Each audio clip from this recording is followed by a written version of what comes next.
sąjungininkais, pasirašant krašto apsaugos savanorių pajėgų, Estijos Kaitselit ir Latvijos Zemesadze, 3 Baltijos šalių 2017 metų.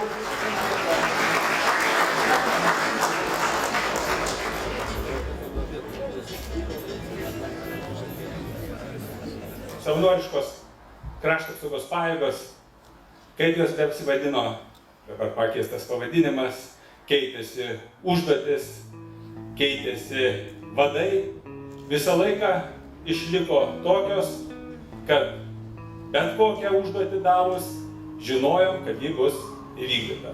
Gražių metų ir tikrai mes kartu visi atliksim visas užduotis.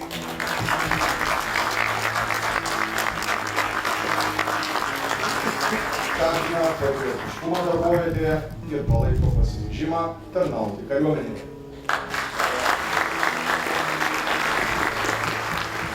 Apdovanotojų buvo nemažas skaičius su seno pavyzdžio kario savanorių uniformom. Ką tai reiškia? Tai reiškia, kad nieks netrukdo gerai vykdyti savo pareigą.